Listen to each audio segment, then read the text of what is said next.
de agora você fica bem informado assistindo ao Cidade Notícias Interativo desta segunda-feira, dia 21 de setembro. Sejam todos bem-vindos, meus amigos, minhas amigas, que não perdem um programa por nada. Assistem aí todos os dias de segunda a sexta ao Cidade Notícias Interativo. Hoje, dia 21 de setembro, hoje é o último dia aí da primavera, né? É o último dia do inverno, desculpa. Hoje é o último dia do inverno. Amanhã começa a primavera, então oficialmente a primavera vai começar amanhã às 10h31 da manhã.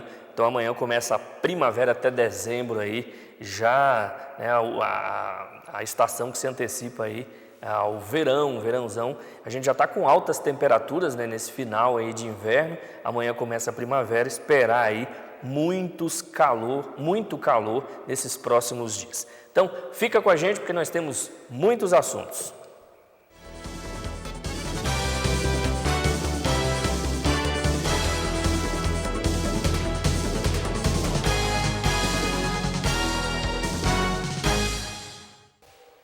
Uma hora da tarde, mais 2 minutinhos, já tem aqui a participação. Quero mandar um alô muito especial para a professora Gorete, que todos os dias manda mensagem para a gente.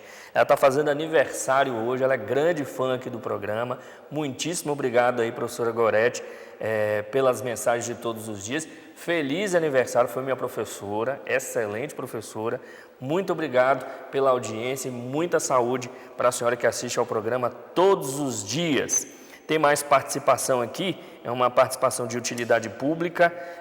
O pessoal achou aqui uma carteira de habilitação e também um cartão do SUS, em nome de Jardel de Souza Lima. Então, o Jardel de Souza Lima aí que perdeu a carteira de motorista e também um cartão do SUS, encontraram ali na região do Mercadão Municipal. Entra em contato aqui com a TV Sul Bahia Hit, que a gente passa as informações de quem encontrou o seu cartão do SUS e também a carteira de motorista do Jardel de Souza Lima. Entra em contato com a gente, que nós vamos passar aí todas as informações.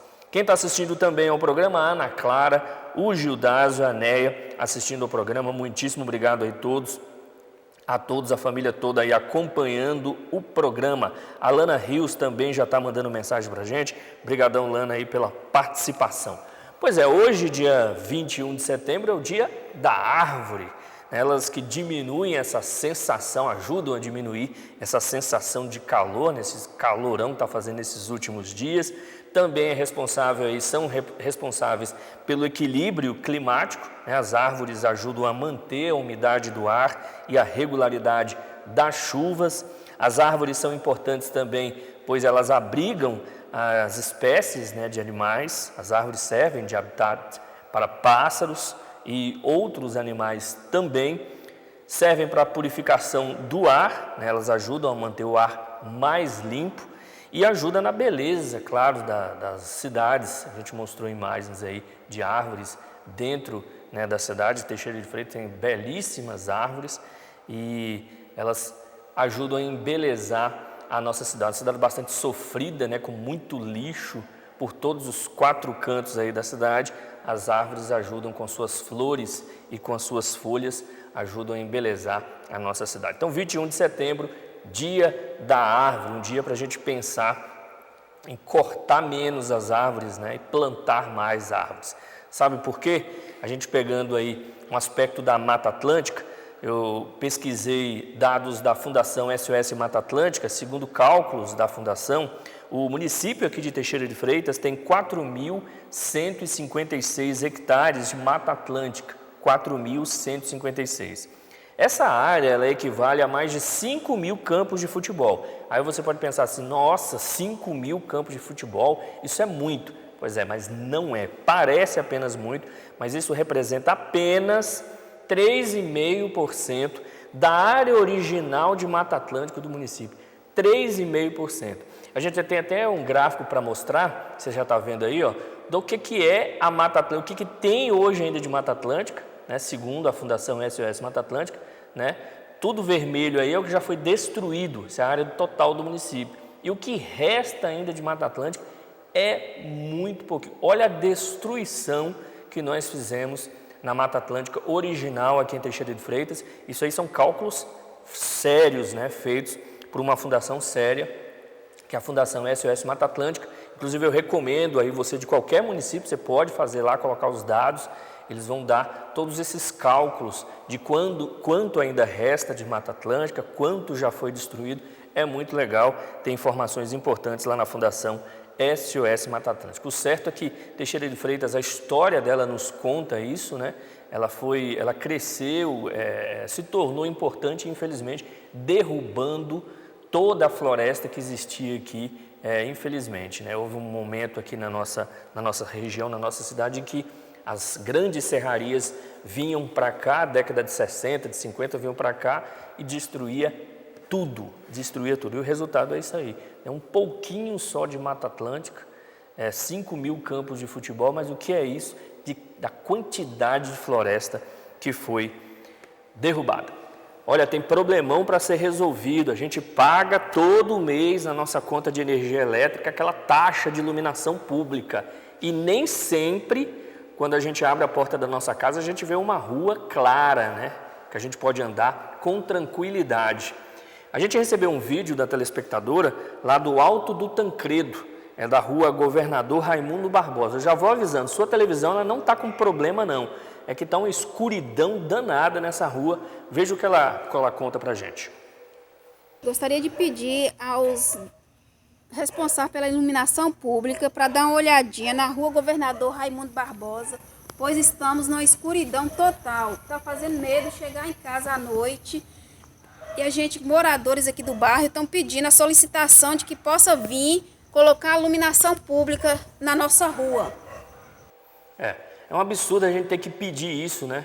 A telespectadora está pedindo aí porque você viu aí a situação. Tem uma luzinha ali, o resto é tudo breu que ela gravou com o celular. É um absurdo a gente ter que pedir isso, porque todo mês aí a gente não tem escolha, né?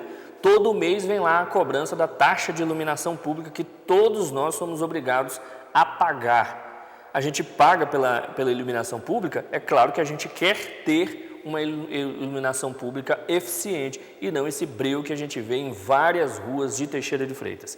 Está aí feito o apelo aqui no Cidade de Notícias Interativo da telespectadora, de todos os moradores, ela está representando os moradores da rua Governador Raimundo Barbosa, Alto do Tancredo.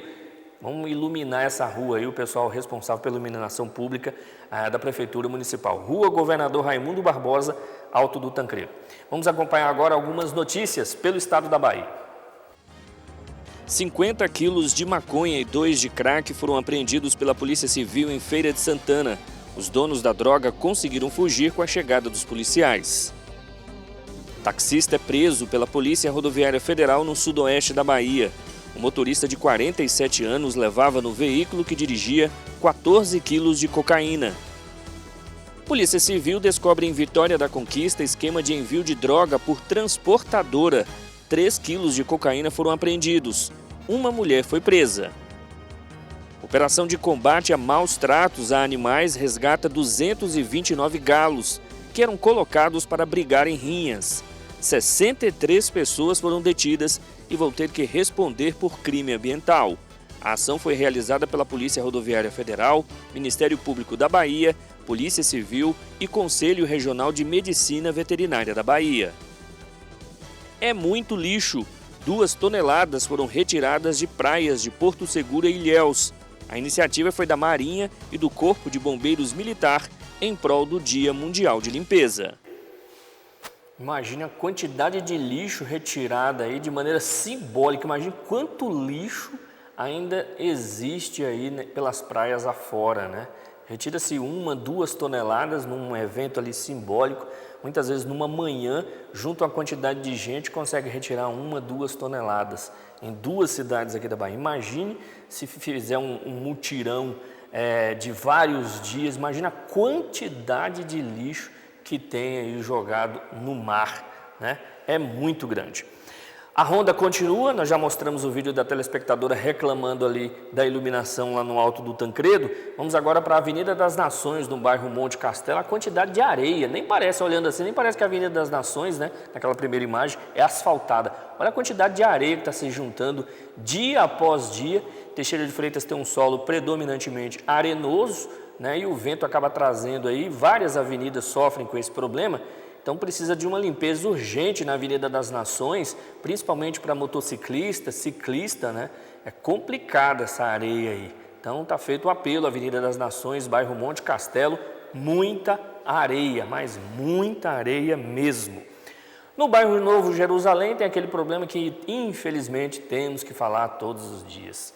Avenida Pedro Alves dos Santos, se transformando esse terreno aí num lixão, né? Um lixão com umas imagens no Dia da Árvore, é muito triste a gente mostrar isso, com esse desrespeito, com essa falta de educação com relação à natureza. Olha a quantidade de plástico e vários outros materiais que são jogados aí no solo, né? Novo Jerusalém, além do aspecto horrível que é Avenida Pedro Alves dos Santos, Novo Jerusalém, aqui em Teixeira de Freitas, imagens muito tristes para se mostrar no Dia da Árvore. 13h, mais 12 minutinhos, daqui a pouco as informações sobre a pandemia e a gente vai voltar a falar sobre o índice da educação básica, né? O IDEB, analisando os números de Teixeira e de toda a Bahia. A gente volta já já.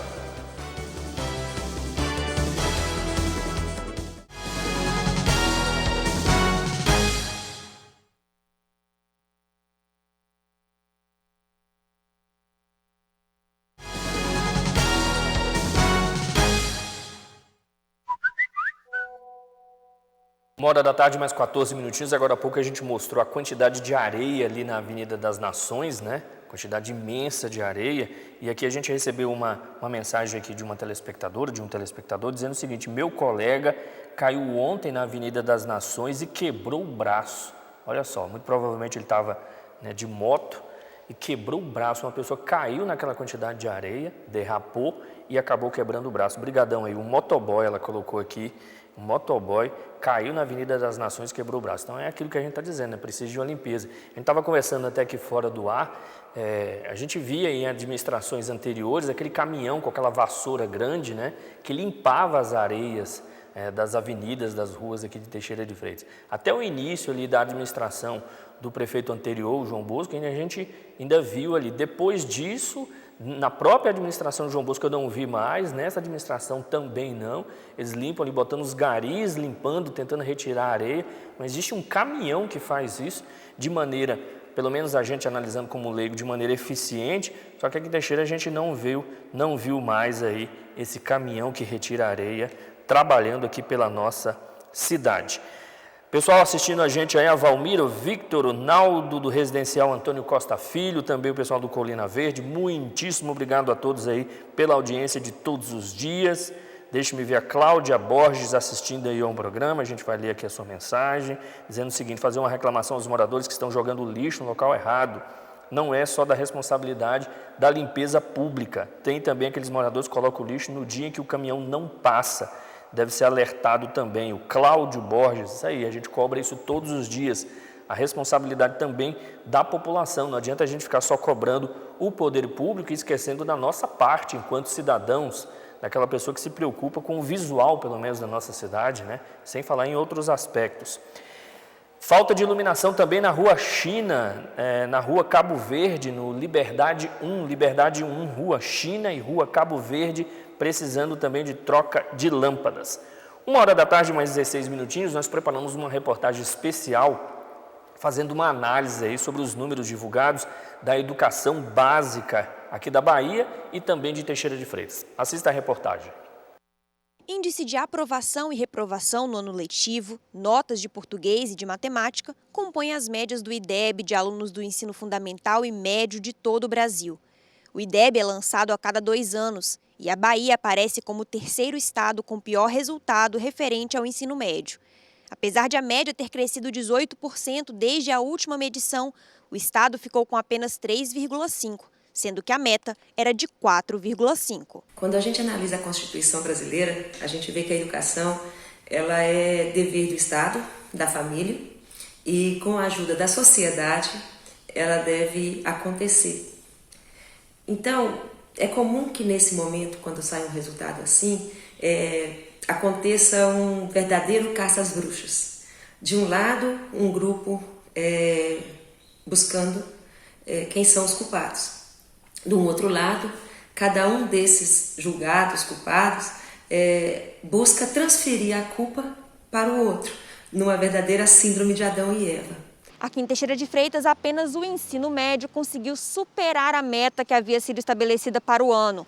Eles ficaram com uma média de 3,4 e a meta era de 3,2. Apesar disso, o número ainda é inferior às outras séries, aos ensinos fundamentais da cidade. E também não podemos considerar uma notícia positiva ter uma nota de 3,4, já que o IDEB é medido de 0 até 10. As diferentes notas, de acordo com as séries e os resultados, apontam quais assuntos os alunos dominam e em quais enfrentam mais dificuldades. Eu sou professor de matemática no Colégio Democrático Rui Barbosa, aqui em Teixeira de Freitas, e gostaria de comentar, sobre isso. O que esses números dizem a respeito do conhecimento de matemática de nossos alunos? Eles nos mostram que nossos alunos conseguem resolver as 4 operações, reconhecer proporções, relacionar tabelas e gráficos, conseguem resolver problemas de progressão aritmética, mas têm dificuldade com probabilidade, têm dificuldade com porcentagem, álgebra e analisar formas geométricas. Sabemos da importância de matemática porque ela contribui muito na questão da autonomia do sujeito, da emancipação do sujeito para o exercício da sua plena cidadania. Em Teixeira, a média do ensino fundamental 1 foi de 4,9 e a meta era de 5,4. No ensino fundamental 2, os alunos chegaram à nota 4, quando o objetivo era alcançar 4,8. Percebe-se que os alunos vão encontrando mais dificuldade à medida que os anos letivos avançam. Existem alguns pontos a serem observados, partindo para a questão da língua portuguesa. Nós não temos, de certa forma, instituições preocupadas com a aprendizagem da formação do leitor. E aí as provas, que são provas muito voltadas para o processo de interpretação de texto, elas têm notas baixas, porque os nossos alunos eles não sabem interpretar texto. A gente percebe isso também no Enem. São provas que têm textos longos e os meninos saem do primeiro dia do Enem questionando, falando do cansaço que eles encontram com esse processo da leitura. Por quê? Porque não é um hábito, Então eu acredito que dentro da língua portuguesa, a primeira medida que deveria ser tomada é esse trabalho voltado para a formação desse indivíduo enquanto leitor. Porque o indivíduo que é leitor, o indivíduo que interpreta bem textos, ele consequentemente irá bem em outras áreas. Ele vai conseguir se sair bem na prova de história, na prova de geografia e também nas provas de exatas, haja vista que os problemas demandam uma interpretação de texto que muitas vezes eles não têm. O que os especialistas ressaltam é que não se pode desconsiderar a melhoria nas médias que vem acontecendo ao longo dos anos. Houve um crescimento baixo, mas houve, o que nos mostra que estamos no caminho certo. Estamos construindo, de alguma maneira, uma caminhada positiva. O que foi esse crescimento? Desde 2017, nós tínhamos, por exemplo, para o terceiro ano do ensino médio, uma nota que ficava em 3,7. Esse ano, a nota foi para 4,2. É um valor baixo diante das notas que nós temos no mundo, mas é um valor que demonstra que há um aumento aí no processo de aprendizagem. Um outro olhar que a gente precisa ter é sobre os anos iniciais. Então, do 1º ao 5º ano, existe aí também um crescimento constante desde 2005. E analisar nessa conjuntura o que cada ator envolvido pode fazer para melhorar esse processo. Considerando que o professor esteja errado, ele não pode simplesmente, quando chega a época de se fazer a provinha Brasil, ele não pode simplesmente treinar o aluno para fazer aquela determinada prova. A prova que vem do MEC é uma prova diferente da prova que a gente trabalha, então tem que treinar meu aluno. ele tem que pensar, na verdade, como é feita aquela avaliação. Aquela avaliação, ela é pensada dentro de uma série de mecanismos sobre a educação. Se a culpa é dos pais, se a culpa é dos pais que realmente precisam trabalhar e acabam deixando seus filhos e talvez por tempo ou por uma série de motivos não acompanham esses filhos. O que fazer com a culpa dos pais? Eu acredito que pode existir mecanismos que podem sim obrigar esses pais a pelo menos serem mais presentes. E finalmente, se a culpa é do aluno, é importante trabalhar a autonomia desse aluno. Kant, ele vai falar sobre autonomia e ele fala que é importante que cada um se perceba, que cada um entenda a sua importância, os seus defeitos, as suas falhas. Então, nesse momento, eu acredito que a gente tem que sair desse educador de gabinete, buscar os pais, buscar os alunos, os professores e juntos trabalhar em situações que realmente favoreçam uma questão por uma educação melhor. Formidável, né? A análise feita aí pelos professores, né? A educação é algo muito sério. A gente só vai resolver vários problemas do nosso país quando ela for tratada de maneira séria. E como os professores disseram, não adianta cada um ficar colocando a culpa no outro. O pai culpar o professor culpar o governo culpar o pai, culpar os alunos e culpar os professores. Não adianta. Tem que haver uma união, tem que haver uma discussão e todos juntos apontar aí soluções, melhorias para a educação. A gente só vai ter um Brasil diferente no dia que a nossa educação for infinitamente melhor da que é hoje. Previsão do tempo.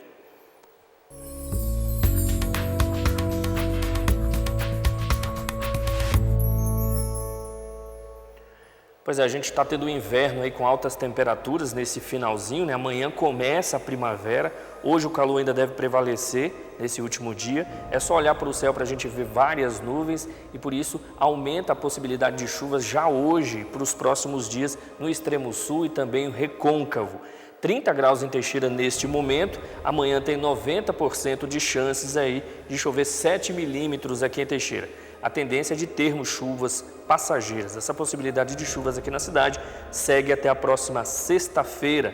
As temperaturas que passaram dos 30 graus nos últimos dias devem cair um pouquinho aí nos próximos dias por conta desses dias mais nublados e com possibilidade de chuvas aqui em Teixeira de Freitas. 1h da tarde, mais 25 minutinhos. Quem chega agora é Yara Lopes, já trazendo para a gente as informações aí sobre a pandemia do coronavírus. Boa tarde, Yara. Boa tarde, Herbio. Boa tarde para todo mundo que está acompanhando a gente, começando a semana, ficando bem informado. A gente fala agora sobre as notícias da Covid-19, passando para vocês as informações em relação ao nosso município, a Teixeira de Freitas, como a gente faz todos os dias. Vamos logo colocar na tela os números para que vocês possam acompanhar junto com a gente as informações. Aqui em Teixeira de Freitas, nós estamos com 4.799 casos confirmados da Covid-19. São 4.609 casos recuperados, aquelas pessoas que já estão livres da doença. Isso nos deixa com um total de 112 ativos. Voltamos a ficar acima dessa média de 100 ativos aqui na nossa cidade. As pessoas internadas, infelizmente, é um número que acabou subindo aqui em Teixeira de Freitas, né? Segundo a Secretaria de Saúde, né, no último censo que foi feito ontem, 17 pessoas estão internadas nos leitos para Covid-19 do Hospital de Campanha, 8 em enfermaria e 9 na UTI. A UPA tem 4 pessoas internadas e na rede privada 8 pacientes, 3 na enfermaria e 5 na UTI. A gente pode reparar, Herbie, que infelizmente os números de UTI aqui em Teixeira de Freitas voltaram a crescer, os números de ocupação de UTI. A gente estava vendo que tinha um número maior de enfermaria do que de UTI, isso deixava a gente um pouco mais tranquilo, provavelmente pessoas que estavam com sintomas mais leves. A partir do momento que a gente volta a ter números mais altos de pessoas na UTI, a gente deve ficar um pouco alerta, talvez isso já seja uma consequência do nosso próprio comportamento, né? A gente estava tendo um declínio desse número de pessoas internadas. Lembrar que a gente chegou a ter só 16 pessoas internadas, a maioria não na UTI, né? Nas enfermarias, e agora voltamos a ter esse número mais alto. lembrando que tivemos esse feriado de 7 de setembro que prometia ter esse tipo de consequência, já que as pessoas infelizmente não tiveram um bom comportamento fazendo aí distanciamento, uso de máscara e de todas as medidas de segurança. Quem reparou aí no boletim deve ter visto que aumentou também o número de mortes. Não foi nesse último boletim, mas o boletim divulgado no sábado pela Secretaria de Saúde aqui de Teixeira de Freitas, né? Essa morte foi de uma mulher de 81 anos que faleceu no hospital de campanha aqui de Teixeira de Freitas, estava internada aqui em nossa cidade. Infelizmente, mais um óbito, nós chegamos a 79, né? Na semana passada conseguimos ficar aí 7 dias sem nenhuma morte, mas esses óbitos voltaram a acontecer. O estado aqui na Bahia da Covid-19 é de 7.545 ativos. Voltamos também a crescer um pouco esse número, já tínhamos ficado abaixo de 7.000, um número que tinha sido inédito. Desde maio a gente não tinha um número tão baixo, mas esse número infelizmente voltou a crescer um pouco. Estamos com 6.313 óbitos e 49% de ocupação de UTI. Isso significa que são 512 pessoas em todo o estado internadas em estado grave por conta da pandemia. Aqui em todo o Brasil, nós chegamos a 136.895 mortes, né? Então a pandemia continua matando as pessoas aqui em nosso Brasil, né? Em nosso estado e também em Teixeira de Freitas. Obrigado, Yara. Últimos alôs, Ana Costa assiste todos os dias, a Clécia, lembrando que hoje é o dia da pessoa com deficiência também. Ótima tarde a todos.